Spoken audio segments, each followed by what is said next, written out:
the Public Safety Committee. I'm Mitchell Englander. Let me just tell you right now that I'm just going to give the rules. If you're going to make noises at all, I'm not going to give any warnings. That'll be your fair and final warning, and you'll be asked to leave. If you're going to make any gestures to disrupt this meeting, it's not disrupting us here, but it's disrupting the city staff and the public that's here to participate. You'll also be asked to leave, and if you're going to hold up props and jump around, keep moving seats, making noises, disrupt this meeting, you'll be asked to leave. So thank you very much.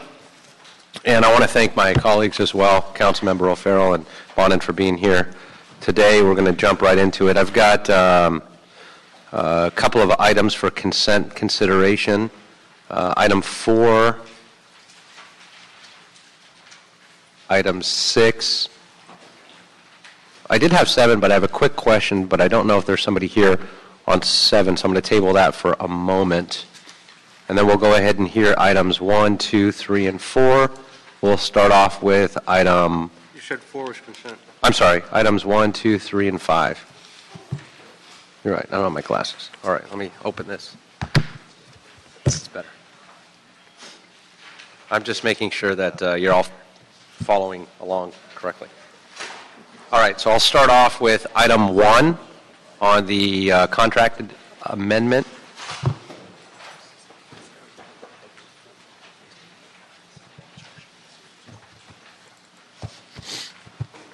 Good morning, gentlemen. Good morning, council members. Richard T. Fank, Executive Director of the Board of Police Commissioners. With me is Detective Ben Jones, who is the coordinator of our official police garage program. Give you a very brief overview of the report, then be happy to take any questions from you. The item before you today is request a contract amendment to allow our standard duty tows to have their contracts amended to tow motorhomes and those type of vehicles. The reason we need to do this, at one time we had 4 heavy-duty tows, 1 for each geographic bureau. Over time, that was reduced to 3. And then earlier this year, our 2 heavy-duty tow operators for the Valley Bureau and West Bureau decided that the contracts were not in their best interest. They were a loss leader for them based on the vehicles they were impounding. So we no longer had 3 heavy-duty tows. We had 1 that services Operation South Bureau. With that, we went back out to an RFP. We had no responses to the RFP for heavy-duty tows. That left us with having to go back to the drawing board and consider the proposal we have before you today, which is to allow a contract amendment for those standard duty tow operators who would want to get into the business of towing these medium duty vehicles, that we could remove them from the street. Currently, what has caused this dilemma to come about is the motorhomes that are taken by the heavy duty operators. Most of them, I should say most of them, 50% of them have to go to salvage. In the day when there was money in the tin and other items in the vehicle, they could get money for those at salvage. Now there's no money for steel, so the vehicles basically have to be given to a salvage operator, and the OPG has to pay the operator to take the vehicle. And that has been a loss leader for them. That is why they put themselves in this situation to walk away from the contracts. The Operation South Bureau operator gets enough of large duty vehicles based on where he is geographically located that he can absorb some of this loss and still provide the service. Okay. So what we have done in the meantime, we have worked with the South Bureau operator to allow him to work throughout the city, and currently if a abandoned motorhome has to be impounded, it's requiring a 2-week lead time for him to schedule and get there based on the level of service he has to provide. So this amendment will allow us to contract with operators who wish to do this. Now we come to the financial situation. Right. So as an incentive, because the standard duty operators will still have the same loss that the other operators would have. We have a hazardous salvage fee of $540 is established now. So what we have proposed, and what we also had proposed to the 2 heavy-duty operators who walked away from their contracts, was a maximum of $540. So if you had a vehicle you took to salvage and received $100 for it, we would give you $440 back as an incentive to continue to do this business for the city. Last year there were about approximately 1,000 of these vehicles that were impounded. 500 of them went to salvage. And Currently, the vehicles are spread throughout the city. Some are located in certain areas of the city in large pockets, but again, this relates to abandoned vehicles that would be ready for tow. We have worked with the Department of Sanitation, and they are going to assist in coming to the scene and will remove the hazardous waste from the vehicles before they're taken by the OPG operator, which is a very positive step for us also. And then just, if you could quickly, first I want to thank you for taking the initiative on this. Obviously, there's a proliferation of these on the streets. They're growing in popularity, and people are flipping them while they're living in them often. They also abandon them quickly and move out and move on, and cause all kinds of other problems. Just walk us through for the public that's interested, and I know there are quite a few people that are listening in and following this as well. The procedure for determining what's abandoned and what's not. I'll have Detective Jones speak to that. He's our subject matter expert. Thank you. Morning. Generally, the local community police station or Department of Transportation will mark a vehicle that's been parked for left standing for more than 72 hours or is abandoned at a location. Once it's been marked for the 72 hours, generally what they would do is call for a tow company to come pick it up, which is contracted with the city. That tow company would take the vehicle, return it to your yard, and make notification for the registered or legal owners to come pick it up. If they don't respond or come and pick up the vehicle, then the vehicle is generally sold at lien auction. Right. If no one purchased the vehicle at the lien or the auction, then the OPG would be responsible for salvaging the vehicle.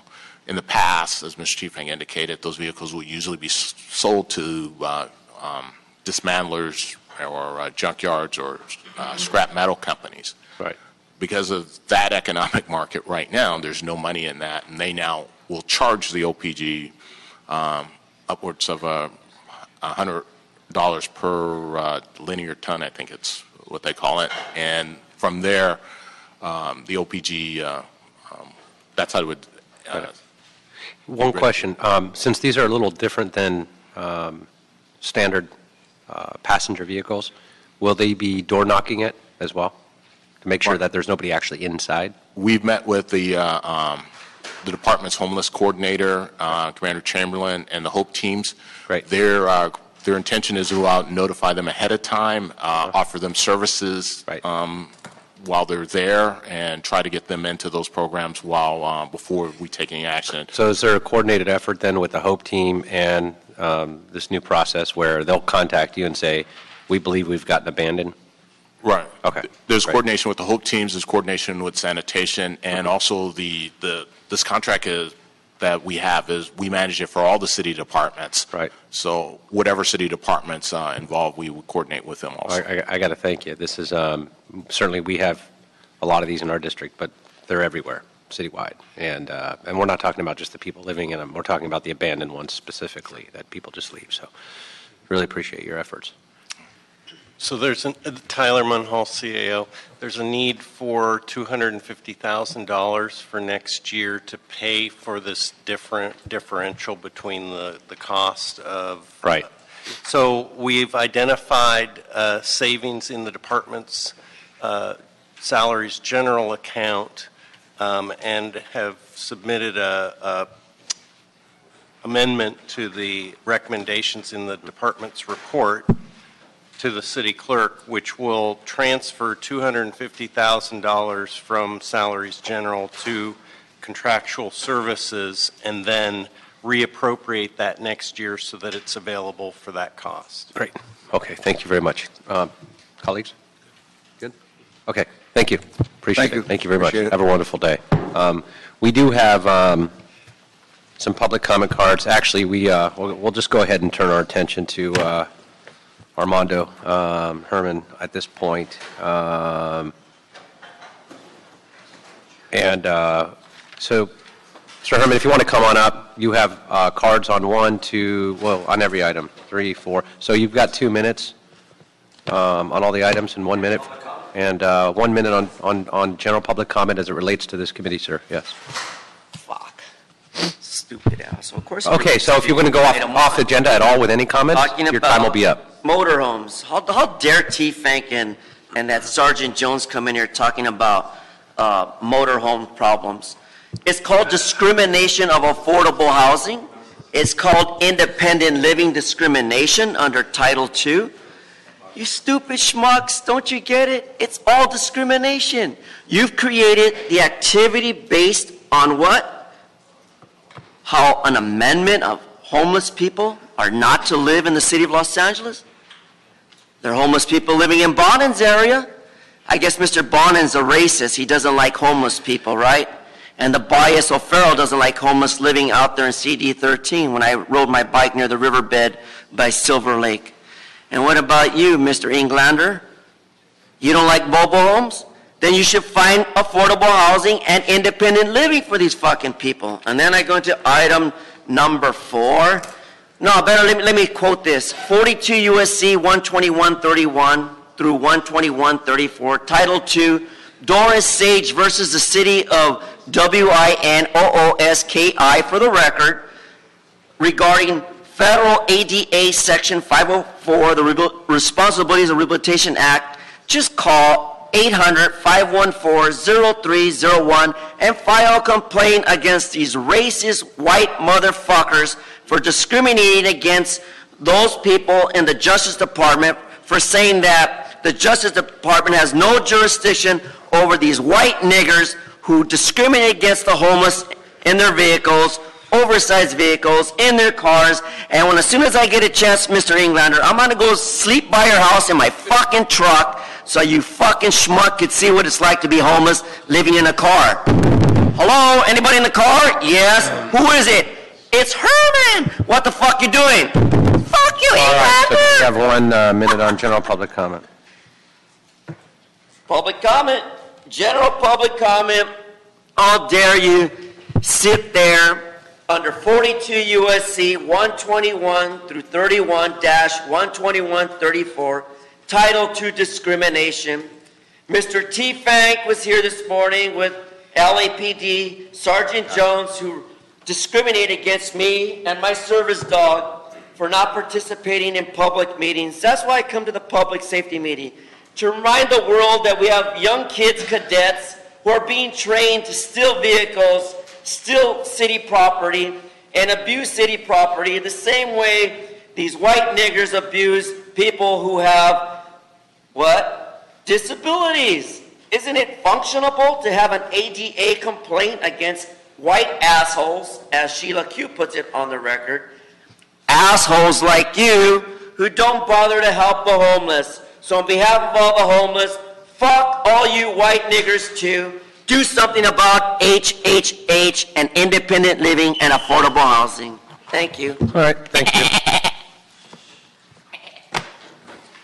For the record, Ms. Kuehl was talking about people like Mr. Herman. Yes. All right, so see you later, Mr. Herman. Now you're disrupting the meeting. Okay, sergeants, please escort him out. No more warnings. Thank you very much. Thank you. You can do that in general public comment and council. Thank you very much. Now you're disrupting this meeting. Sergeants? I'm grabbing my shit. No, you're disrupting this meeting. You're disrupting this. Stop talking, Mr. Herman. I'll talk on my way out. All right, then you won't come to this meeting again next time. If you're going to continue to disrupt this meeting, you'll be suspended from the next one. You can suspend nobody. Yes, I will. Keep going. I'll keep talking. See, white nigger? All right. Do your Goodbye. Job. Do your job, big ears. Do your job, big ears. Thank you, Mr. Herman.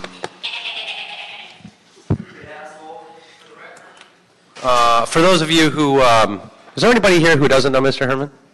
Okay, I can say no more. I'll save my speech for the students that participate in council, come from the various schools. Traumatized students, yes. Traumatized council members. Okay, so with that, let's go ahead and take public comment cards on, well, let's go ahead and vote on that item. That was item 1, so that'll be approved with the control instruction without objection? Okay, that'll be the order. Thank you very much. Thank you, colleagues. With that, let's go ahead and jump over to item 2, the helicopter fleet maintenance. And ask the various departments to come on up on here. And I'd like to hand this off to open up, actually, to my colleague, to Councilmember Bonin. He was the maker of this motion. And ask if you would like the departments to open up first, or if you'd like to. No, well, if they could actually identify themselves so I know who's here. Yeah. If you could just... My name is Richard Colson. I'm the Director of Fleet Services. I'm over the heliport facility. I'm Doug Postal, Chief Inspector for the heliport. Scott Davison, Chief Pilot, LAFD. Al Poyer, Chief Deputy of Emergency Operations. Thank you, gentlemen, for being here this morning. And thank you, Mr. Chair, for hearing this item today. We had, first of all, I want to thank LAFD. I want to thank them for the remarkable job that they did in combating the Mandeville Fire a couple weeks ago. It was a busy day. There were two brush fires simultaneously in Sylmar and in Mandeville. We got very lucky that the weather was cooperating, that the brush had been cleared well, and that no property was damaged and no lives were lost. Because folks in that area have memories of occasions when that was not the case. There are folks who still live there who were there in 1961 during the Bel Air fire, burned through Lower Mandeville, all the way to Pacific Ocean, taking out nearly 500 homes. There are folks there who remember the 78 Mandeville Canyon fire that took out 30 homes and damaged 20 others. So this is a very real issue. And I was glad to be there at the command post for a good part of the day. And I just thought it's always worth noting what a remarkable job LAFD does. I was, as proud as I was of LAFD that day, I was disturbed by some of what I found out. My understanding is that the department has 6 helicopters, 4 of which are water dropping, and that day only 2 helicopters were in service. Both of them water dropping, but only one of them could serve as a water dropping helicopter that day because the other one was sort of the command helicopter. I get those numbers and that facts correct? Yeah, that's correct, sir. We had 2 water-dropping helicopters and one of our command platforms. We actually had 3 available aircraft that day, 2 water droppers and 1 command platform. Okay. So a very good portion, 50% of the fleet, was not available that day. And were all of the helicopters that were not available in for maintenance? That's correct. That's Yes. correct. And how long had they been out for maintenance? N305FD was the first aircraft that went down for a 40-month inspection. That's quite an intensive inspection. That aircraft went down on November 28th of 2016. And we returned that aircraft to service here June 6th. That was one of the aircraft that was down during the Mandeville Fire. The second aircraft that was down was N303FD. That aircraft is also in for a 48-month inspection. That one aircraft came out of service May 1st, and it is currently undergoing the 48-month inspection. That inspection typically, with other requests from the FD and other manufacturers' bulletins, take between 4 to 6 months to complete for each one. The third aircraft was N306FD. That's the light observation aircraft. That was in the hangar starting May 23rd, and that has been returned to service on June 5th. That was in for a 200-hour inspection, which doesn't take all that long, but also combined with that was a engine turbine overhaul and a engine gearbox change that was due. That compounds to the inspection. Thank you. How common is it for 50% of the fleet to be out for service at any one time?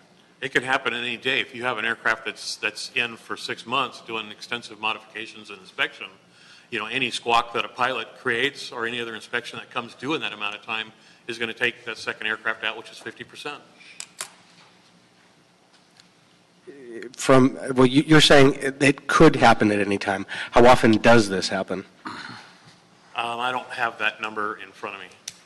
The department have any sense? Less than 10% of the time this year. We actually track that over the course of the past 3 years. In 2015, we dropped down to essentially 2 water dropping aircraft 7% of the time. In 2016, it was 13% of the time, and in this year, it's amounted to about 9% of the time. Keeping in mind that there are significant portions of the season where we don't consider it brush fire potential, and we try and coordinate with our partners at GSD about when we conduct that maintenance and drop down to that 50% of our water droppers available. So was the department okay with it being down this low at this time of year, or was this something that was a level of concern for the department that we were so depleted? You know, respectfully, rather than answer that question yes or no, ideally, we'd be at 100% of our water dropper capability, but that's not realistic. In the current platform, we have 4 water dropping helicopters, and we currently have another Augusta on its way back from Philadelphia as we speak. And the Fire 1 helicopter is a Bell 412, and we'll rotate that platform out, and we'll have 4 consistent Augusta 139s as our water droppers. Realistically, the expectation would be that we would maintain 75% of that fleet capable of being available at any given time, just because of the maintenance capabilities, and we just can't economically support 10 helicopters. So the majority of the time, you'll see 3 water dropping helicopters available, and we try and time that again with our partners. We have a very respectful and collaborative relationship with GSD, but there are limitations, and we're going to run into collisions periodically. And on this given day was the time we ran into collisions. But as you stated, the weather was cooperative. We were aware of that. We were aware of the humidity and aware of all the other things. But any fire in Mandeville Canyon is a threat. So yeah. We would love to have more helicopters available, and we really try and stay cognizant and communicate with our chief helicopter pilot and our staff out there about the other helicopters that are available, not only with LA County and Ventura County, but other areas around the operational area in the region of California. So we try and plan and coordinate and do all those things, and unfortunately, just based on the limitations that they have with their mechanic availability and the competing priorities with LAPD and DWP's aircraft, you're going to run into collisions sometimes, but there are some gaps in the system, and that's what we're trying to work on. Yeah, so I really appreciate that everybody is trying to be polite and collaborative. I'm not in the polite and collaborative mood on this issue. When we're down that low, that freaks me out. This is, for me, and I know you all know this, because it is for you as well, but it's a matter of life and death. And if we sort of build in the idea that 75% is where we should be, anytime we get down to 50%, that should be a cause of serious concern. So I want to figure out how we can prevent that from happening again. I mean, this issue, I didn't hear specifically from GSD during the budget process this year that there was a need for additional resources, and so I'm trying to figure out, is this a need for additional resources on GSD's part? Is this a question of GSD making a determination of priority of which helicopter, LAPD, LAFD, LADWP, to repair or service first? Give me a sense of how we got to the place where it was at 50%. So during the 17-18 budget, we did submit a collaborative budget package with both police and fire. This was in response to LAPD wanting to bring the 412 into their fleet. So in that collaborative budget package, we addressed the resources needed to support that. And we also addressed the resources needed for the fire department transitioning from an older Bell 412 to the new style Augusta AW139 aircraft, and that was addressed in the budget package. In that, we asked for $237,000 in parts, and we did ask for another position. Initially, that was, I think we received the parts, we didn't get the position, we went back to the table, and we were able to get an unfunded position approved. Right. And to my understanding now with the department, GSD, we're willing, starting July 1st, to fund that position starting July, just to get somebody on board. And will that give you the resources to give us the assurance that we won't get down to 50% again on the water drop? Well, I mean, certainly there's some other short-term goals that we have put in place, or we will be putting in place, that will help, pull some more resources on the maintenance floor. But again, there are certain instances outside of our control. So ideally, we, as the chief had mentioned, we work very closely with our customers to help strategically schedule this aircraft in so that we take any one particular aircraft. We don't want to take too many down at one time. So we'll work with them in regards to their flight hours to ensure that, well, if you fly this one so much, let's bring this one in, we'll start working on it. You fly this one so much, by the time we're done, you can bring the next one in. I mean, then we do that every day with all 3 of our customers there at the heliport. In this one particular instance, they had the first aircraft down, the AW139 down, for the 48-month inspection, and they found a lot of issues with that aircraft. And I can have Doug go into some detail. Issues that the mast, the transmission, everything had to be removed from the aircraft and sent out. The transmission had to be sent out. And there were some challenges associated with getting that rebuilt, or not necessarily rebuilt, but looked at and correcting the issue that was in the transmission. There was a lot of back and forth with the manufacturer because they wanted to send the transmission back to Italy to a test cell, and we were saying we need that thing back as soon as possible. We got to get this aircraft up because something else is going down. So there was a lot of back and forth and dialogue with the manufacturer to stay to our schedule and get that thing up and flying before the next one went down. Unfortunately, because of the challenges associated with the manufacturer and getting that transmission back, that one stayed down and the next one fell out. And once it hits that level, whether it's on time or whether it's on flight hours, we have to take it out of service. We can't fly it anymore. It's deemed unsafe at that point, up until we do that inspection. So thus the overlap. The intent was to get that third aircraft up and flying for the fire department. How many helicopters are out for service right now from the, not just LAFD, but the entire city fleet? Right now, for availability for the fire department, 4 of 6 are flyable, which is 67% available, LAPD 12 of 17, which is 70% available, and water and power 2 of 4, which is 50% as of today. And are all of them actively being serviced, or are some of them just waiting for some of the other ones in the queue to be serviced first before you get to them? You know, our intent, our priority, as we work closely with all of our departments, is to hit all the priority aircraft, just depending upon the need at the time. So again, we try to spread our resources out to get everything done. There are times, if we know, in one particular instance, where if a water and power aircraft is waiting for an engine, we've done everything. So we're just waiting for the engine. So all of our guys, our resources are now put somewhere else that would have been a water and power aircraft are now devoted somewhere else because there really isn't anything else to do until the engine arrives. So there's a lot of shuffling of maintenance personnel on a daily basis there, just hitting the priorities. How much time and effort and how much of the backlog is a result of GSD working on this 1999 model year medium lift helicopter that LAPD got from LAFD? At this point, none, very little. We did, in the discussions with LAPD, they brought the aircraft into the fleet before the July date. We were asking for the mechanic to support it, but that was mainly for them to bring it in, and they have to, begin to outfit it and paint it and do those things. So really, the maintenance responsibility we have at this point is minimal at this point. Just some daily inspections, if I'm not mistaken, is very minimal. Well, that's not going to continue to be the case. It's a pretty old helicopter, right?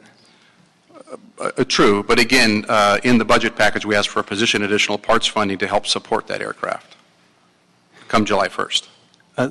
After the death of some firefighters and a person they were transporting back, I can't remember if it was 10 years ago or so, in Griffith Park, the council instituted a policy of not having any helicopters over 18 years of age, right?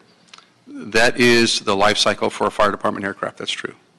And that's due in part because manufacturers aren't responsible for anything after 18 years. Is that correct? Correct. Okay.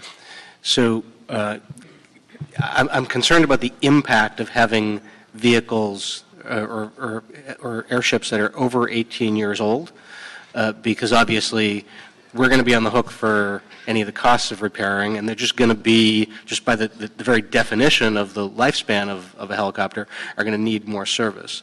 So we have a policy of 18 years for a fire department helicopter, but we don't have that policy for the police department?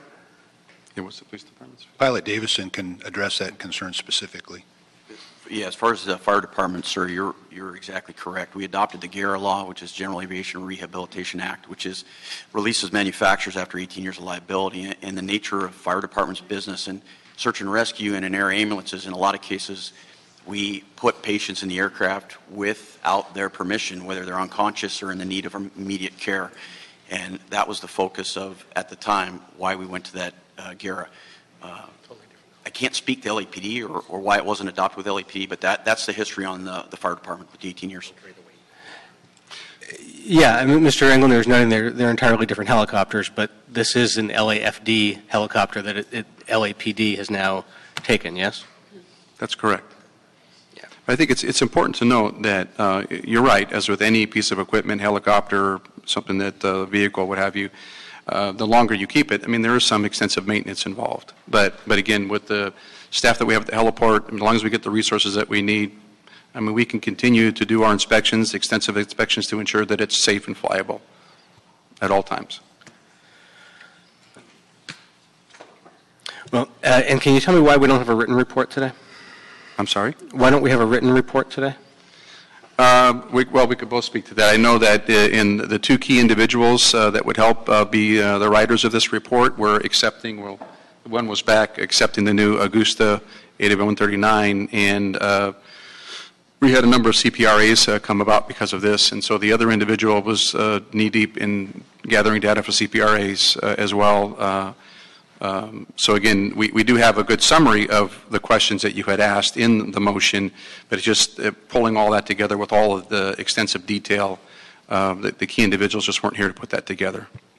So I'm very disappointed that we don't have a written report today, because it's far more difficult for me to get down into the weeds and the details from a verbal report than from a written report. Understood. Which I can share with a number of different people and get more feedback prior to committee. So I'm hoping that we can continue this and keep it here in committee until we have the written report. Due to council recess, that's going to be at least another month now, which for me is very concerning, because I remain concerned about the pace at which we're repairing the LAFD equipment. I'm very glad that one of the ships that was out of service for the Mandeville Fire is now back in service. Right. I think you said it was June 6th. It was just a couple weeks ago. So I want to express appreciation for that, but still concerned about that. One final question, and I guess this is for the fire department. We are now down, are we down one helicopter that we were a few years ago? Like you guys have a cap of 6 helicopters, right? Yes, sir. Where does that cap come from? It's an economic cap. Simply an economic cap, correct? Yeah, the history of the 6 authorities, I can speak to the Fire 3 fatality and after. We went to 6 authorities. We soon after went to a 5-in-1 platform, 5 water droppers and 1 aircraft. We increased staffing with air operations from part-time pilots and full-time pilots to 5 full-time pilots 24 hours a day. The intent was to fly 4 aircraft. I think, as Chief Poyer mentioned, really the economics of maintaining that has been the challenge. In 2005, we went into a 9-year contract to replace all of the 412 aircraft. At the time, we had 5 412 aircraft with a newer, much safer AW139 aircraft. At the end of that 9-year contract, which we have just come to the end, we were only successful in purchasing 4, and mostly because of the economic constraints of going through a recession, and really set the plan a kilter as far as the 5 change out from 412s to 139s. Did the department prematurely, and by prematurely I mean prior to the expiration of its 18-year service span, prematurely retire a water dropping helicopter in order to acquire a training helicopter? Well, we can speak to why we went to 4 and 2. So most recently with the 4th 139, one of the things in working in partnership with the CIO's office is the residual value on the 2 412s that we had 2 years ago when we began contract negotiations was plus or minus $4 million apiece. That residual value would be turned into salvage and go towards the purchase of the 4th 139. The 139, the advances in safety, as a simple and blanket umbrella difference, the 412 is rated at a 4G impact, meaning survivability is somewhere around 4Gs. The 139 is a survivability impact rating of 16 Gs. That means the litter system, the patient system is secured to the ground. That was the reason we went to that aircraft. In purchasing the 4th aircraft, it also brought something else about, which was a recommendation in the Fire 3 fatality findings. It was fleet standardization minimized to 2 types. Part of the risk management that we took on in changing out this 9-year plan, we were flying 3 types of aircraft, which in aviation industry, it's one of the worst things you can do is have helicopter pilots bounce around from aircraft to aircraft in one of the most complex missions that you can imagine. We have now successfully got our fleet, or in the process by the end of next week, we will be back to 2 types. The 139, 4 water droppers, and the 2 jet rangers. So we are slowly mitigating that threat and that exposure to our air crews. That all came about as the findings in the Fire 3 fatality. Our goal would be to transition back to a 5-in-1 platform, though. Okay. To have 5 of the A139s, AW139s, and 1 of the command ships. Ultimately, that would be our goal in the next 2 to 3 years. Okay, thank you. The last thing I just want to say, when this comes back, in addition to the things I asked for in the motion, I may give you a few other questions that I don't have time for today because we've got other items on the agenda. But one thing I'd specifically like to see addressed in the report back is what the potential would be, because I'm going to want to discuss it at committee, for an MOA between GSD and LAFD establishing some mandatory minimums for aircraft in service for LAFD.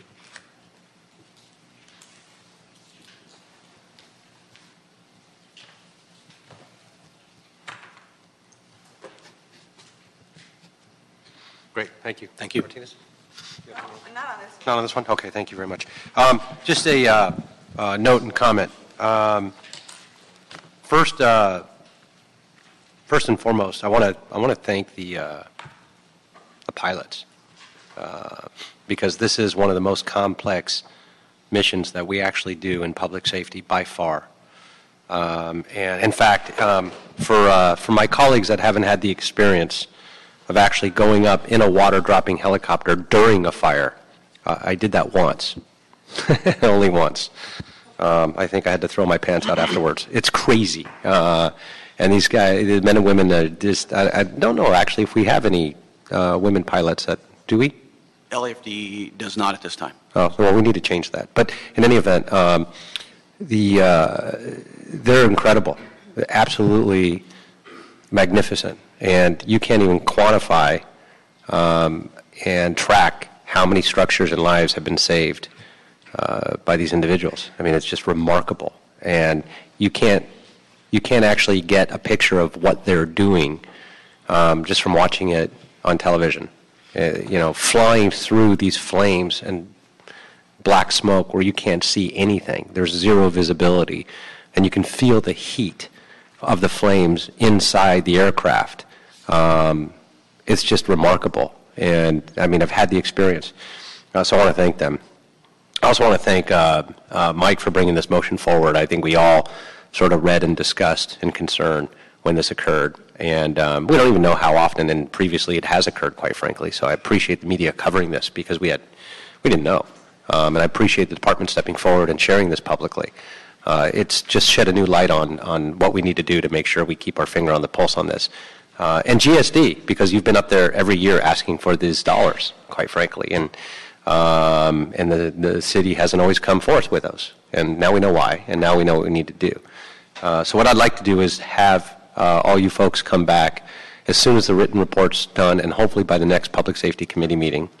But with that, let's have a quarterly report back to this committee on the full aircraft fleet of the city. That is a matter of public safety, with everything the Department of Water and Power does, particularly inspections of power lines and infrastructure, post-earthquakes and other matters that they do, besides routine maintenance.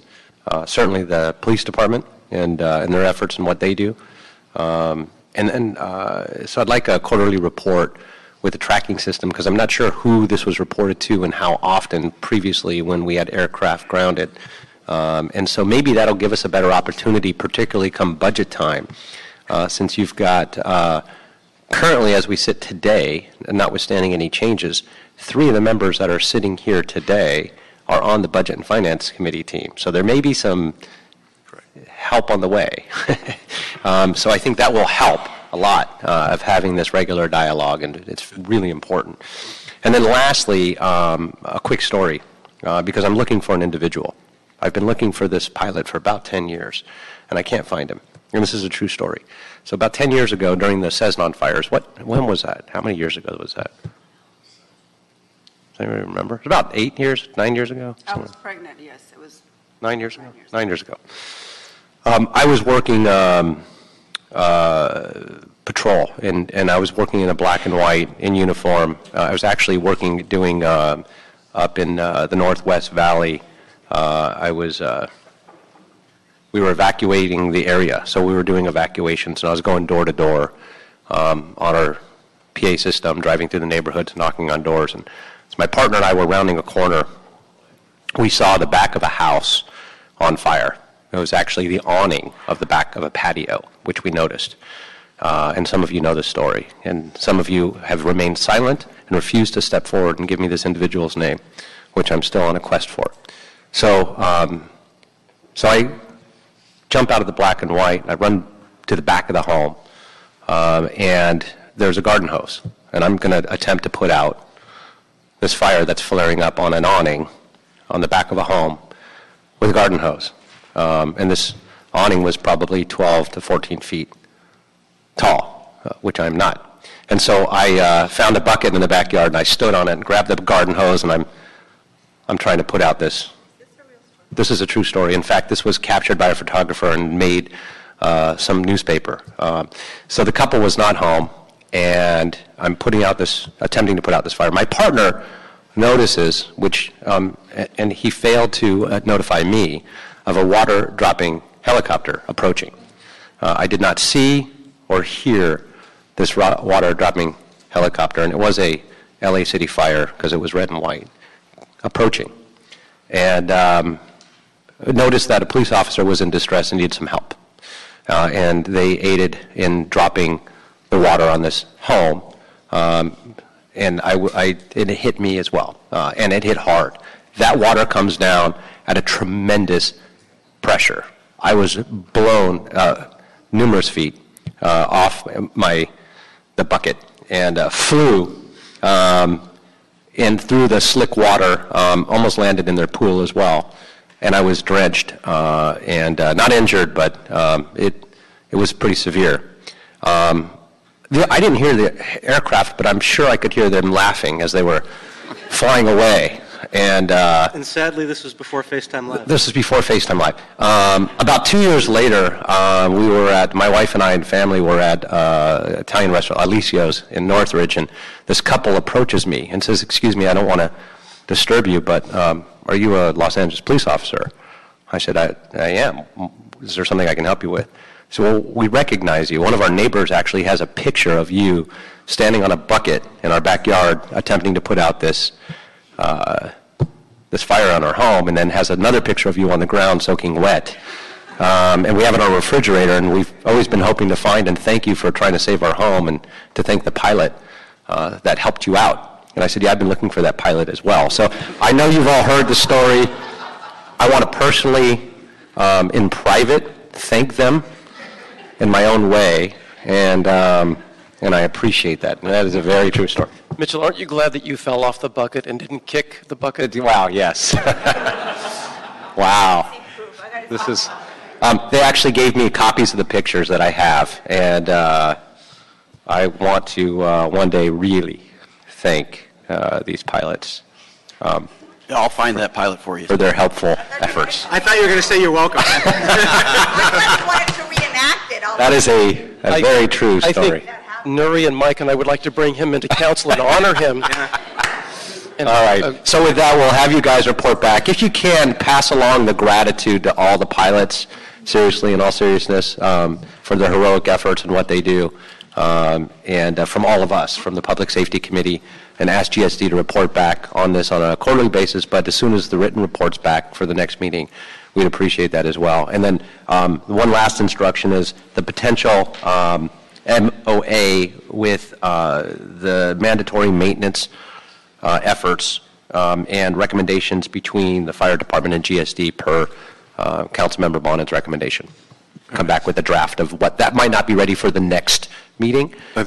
If I could, just, again, we have two other customers that I'm sure would want to enter the same agreement, so. Great. Right.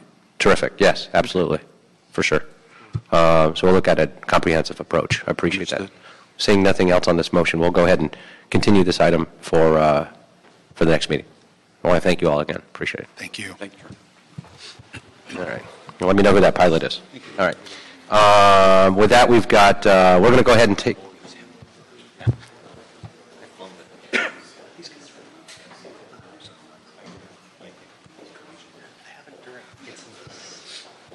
Okay.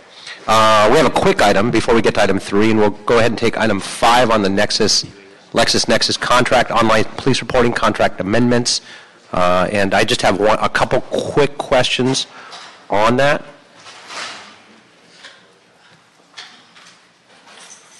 Before I jump into my quick questions, I'll ask my colleagues if they've got anything on this item. I don't believe so. Okay, we're good. So So one of the things, obviously, that I've been pushing for many years is as much as possible, online police reporting, things that people can request online, whether they're claims from vehicle accidents, insurance companies. It used to take a long time, sometimes weeks, if not months, to get a copy of a police report. And other jurisdictions, and looking at best practices, were simply having the ability to request that information online and get it online, as we can almost everything else nowadays. And I got to thank the police department and CAO's office, because that's exactly what we've been doing now with those efforts. We now have online police reporting. I don't know that the public is really aware that you can file a police report online in the comfort of your own home 24 hours a day for all kinds of minor incidents and theft. Those are the efforts, and I think they need to make that more prominent, not only on the department's website, but all of our websites, quite frankly, and pushing it out in our newsletters, sharing it at Neighborhood Watch, CPAB meetings, neighborhood councils, letting folks know that they can do these things. Obviously, there are a number of other issues. This is an amended contract to add other enhancements, and I appreciate it. If you can just quickly, because I know we've got another big agenda item that we want to get through, tell us some of those enhancements, and then I've got one or two questions.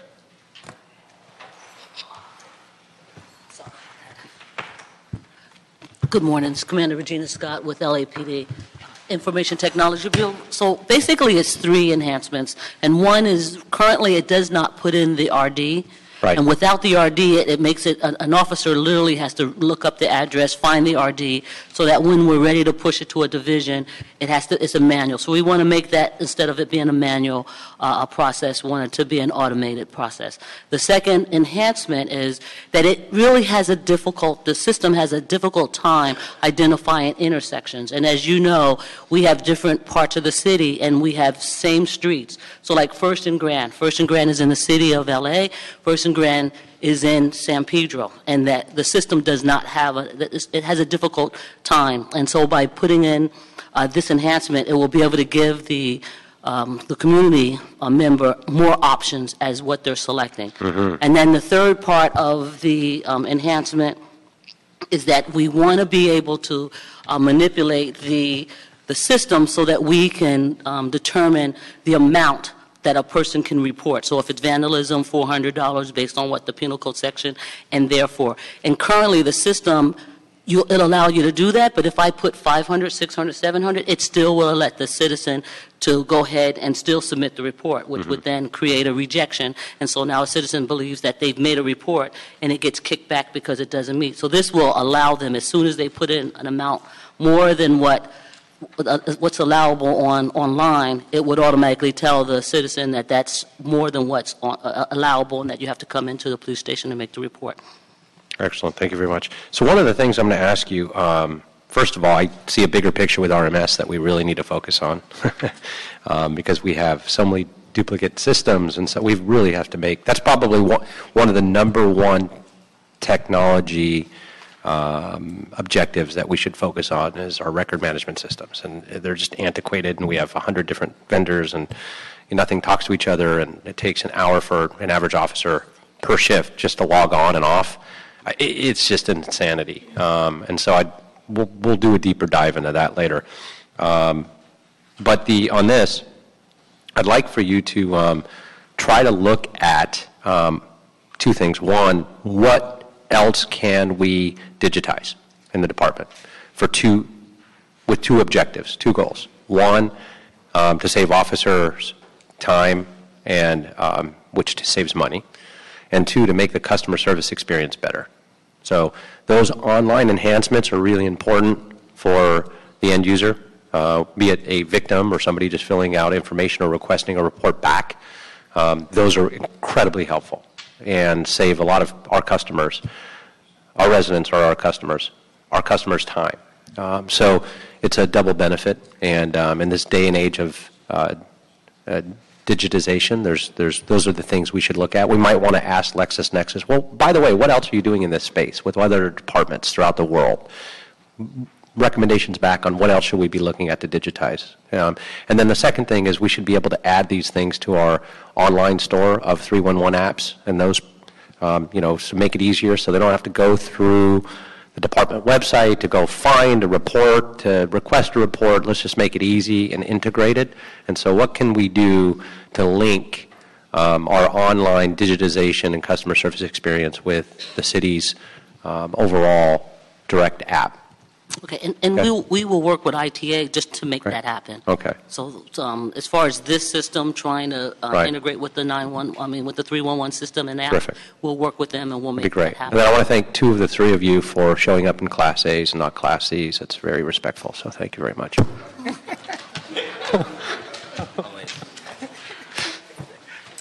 All right.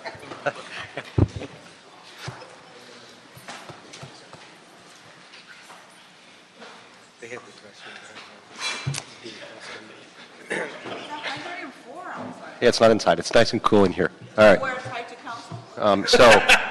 Class A's. So the beauty is Class A's no longer require a tie, and I want to thank Charlie Beck for recognizing that we don't need ties in Class A uniforms anymore. But Class A's are certainly long sleeves, and I do wear my long sleeves. So thank you very much, Councilwoman Larry Martinez. With that, let's go ahead and jump over to item 3, which we have a number of cards on. We'll go ahead and take all of those together at one time. If you want to come on up, Melanie and Hamid, Audrey. Good morning. Thank you for your patience. Come on up. So you have a minute each on this item, and then we'll bring up the department and ask my colleagues to weigh in as well. My name is Melanie Penny. I'm a staff attorney at the ACLU of Southern California. The ACLU recommends that the Los Angeles Fire Department revise its policy so that there is less potential for information obtained through its drone program to be misused and to minimize the threat to the public's right to privacy. The policy's clear rejection of surveillance is a good step in ensuring that the public's privacy is respected and the drones do not serve as a dragnet for information. However, the policy is insufficient in a few ways that must be addressed before it can be approved. First, it fails to specifically identify the purposes for which the drones will be used, and without a clear statement of intent, neither this committee nor the public can meaningfully assess its privacy impact. Second, it fails to include rules governing the retention, use, and access to footage. The policy provides no guidelines for protecting the privacy of individuals that are intentionally or unintentionally captured on drone footage. Third, the policy includes no mechanism for oversight or accountability. The policy should be amended to include audits with a regular review of the department's compliance. And finally, the policy should explicitly require that further substantive changes must undergo a public process similar to this. Now, the ACLU is encouraged by the department's active engagement in this public process, but strongly recommends that the committee not take action to approve the program. Thank you very much. I also Thank you. Thank you. I've got to move on to the next speaker, please. Thank you. We have Sir, formal comments we submitted to the department. I just want to give these to the council. Okay, yeah, we've got those as well. They were already distributed. Okay, thank you. No, thank you very much. Thanks for being here as well. Hi, Hamid Khan with the Stop LAPD Spying Coalition, and I think we reject the use of these drones because what you have even in this policy document, gaping holes for mission creep.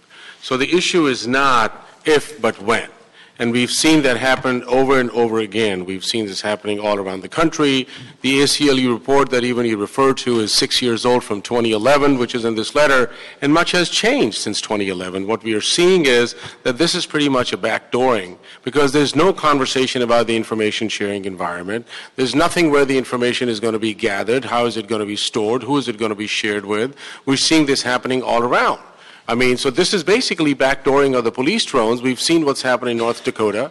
We've seen what's happening in the state of Connecticut. We saw what happened with the Dakota Access Pipeline, how this crossover and use of these drones has happened. We saw what the Customs and Border Patrol has done. So I think what you're doing is you're signing off on a document, without really thoroughly understanding or even vetting as to what mission creep does and how it's going to impact our communities in the long run. Thank you very much.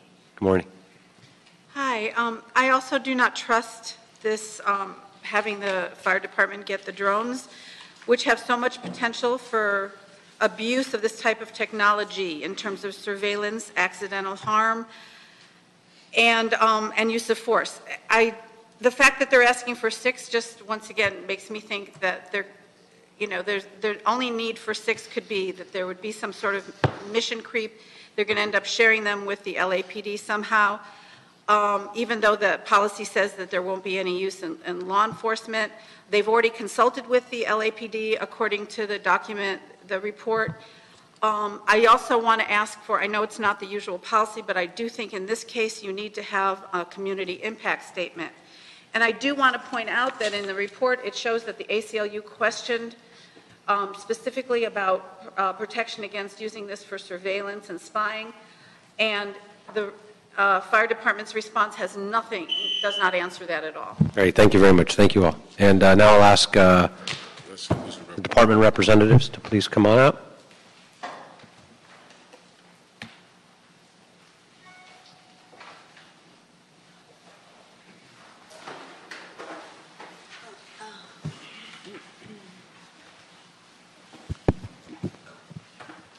Great, thank you very much. And if you guys can just go ahead and open it up with maybe even address some of those My name is Al Poyer. I'm the Chief Deputy of Emergency Operations for the Los Angeles Fire Department. And my name is Richard Fields, and I'm Battalion Chief currently assigned to South Los Angeles, Battalion 13. Just to kind of address the comments that were made, we certainly appreciate that input. This phase of the program is far from operationalizing the unmanned aerial systems program for the fire department.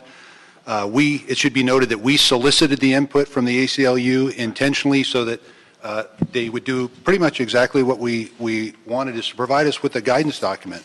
Perfect. And then if you could, walk us through what this is. What are we doing? I mean, I know the chief and I have had numerous conversations for quite some time about the use of drones, and particularly in a very narrow scope of how and when they would be deployed, how would they be utilized, how, and all of those issues, and how would they help in those types of situations, and what are we looking at? What's the scope? Well, ultimately, our intention is to enhance our ability to keep firefighters safe while they protect the citizens of Los Angeles.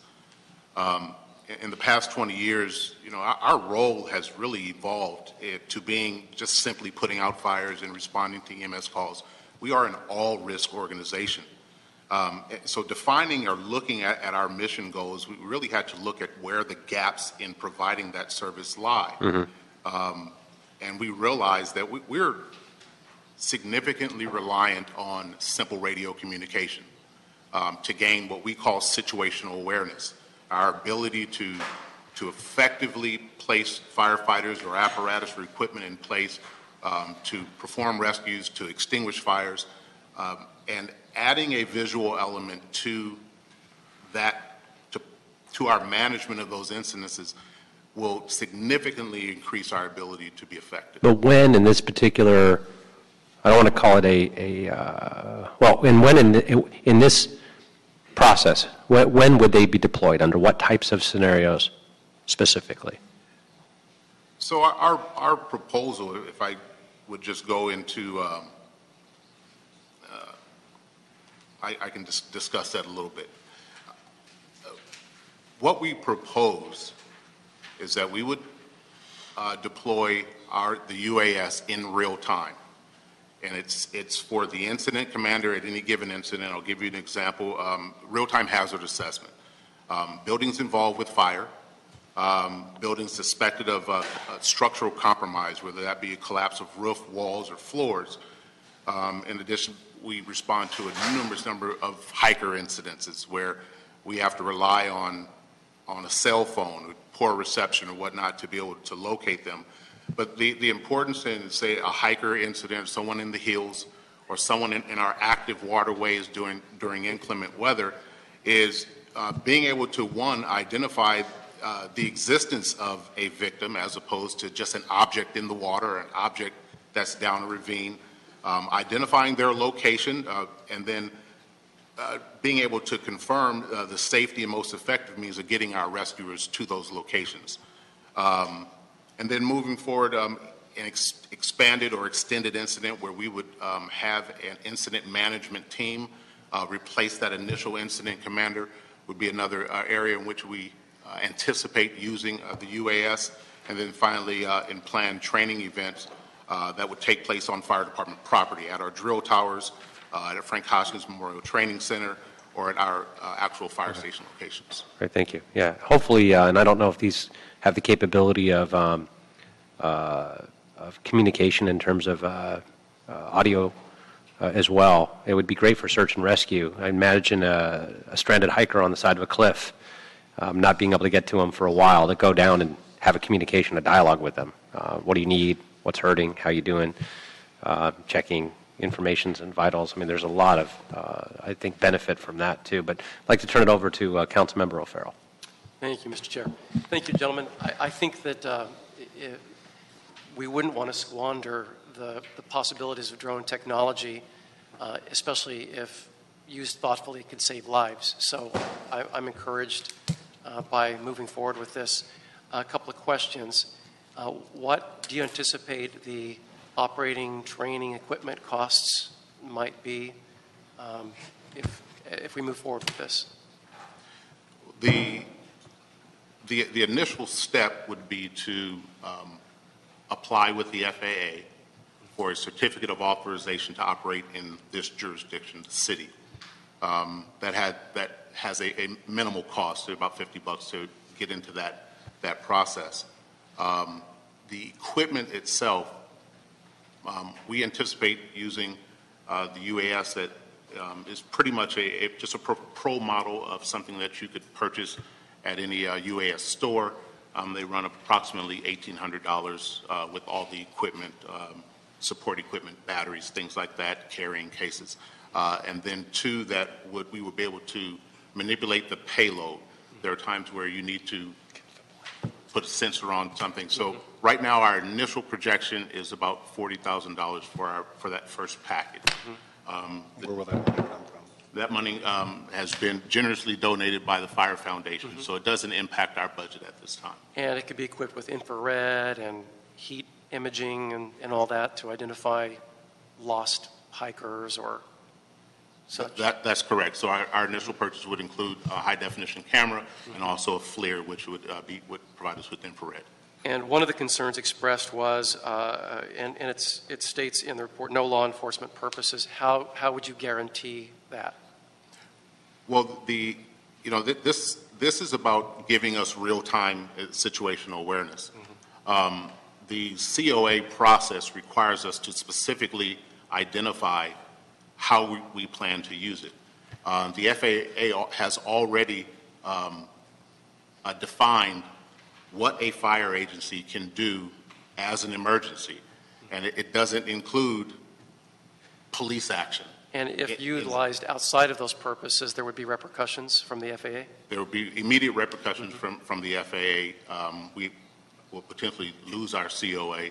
But anything that we would intend to use it for is going to go through an extensive vetting process internally and then with our public stakeholders. And if I might, one of the comments made was that we haven't gained the trust of those folks that are watching us as we go through the process of developing this program. And again, the foundational document that was provided to us listed 4 things: specifying the intended purposes for the drones, including rules governing the retention, use, and access to footage, a mechanism for oversight and accountability,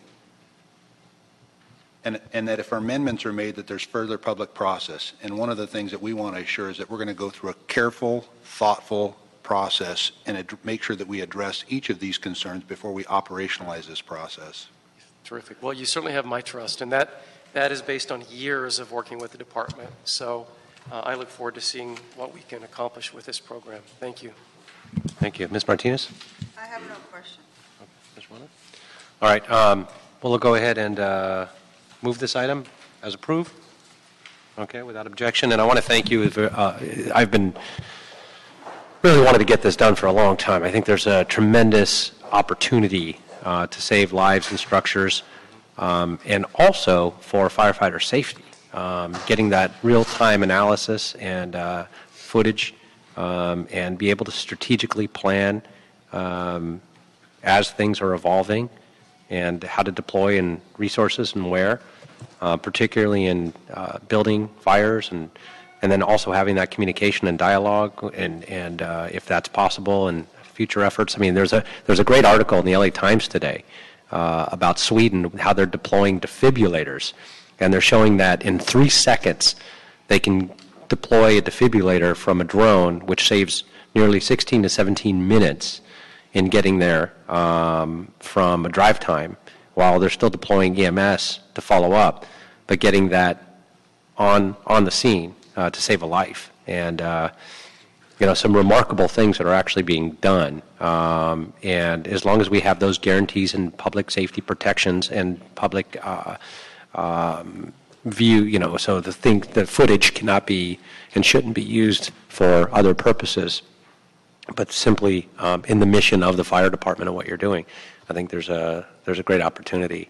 And we'll ask for several reports back as we, assuming this moves through council, how things are going, what's happening, and make sure the process is completely transparent and so we can earn and maintain the public's trust.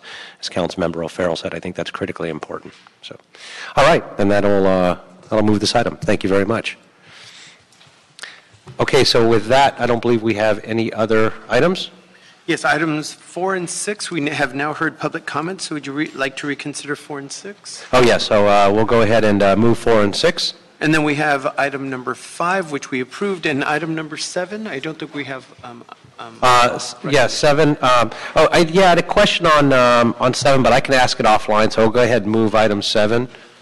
And my question, actually, if they can just report back when this comes to council on item 7, is while it's a supplementary agreement for the delinquent EMS billings, I want to find out how we're tracking on that. Has it increased? I know in the last 3 years, visits to ERs have increased nearly 75%.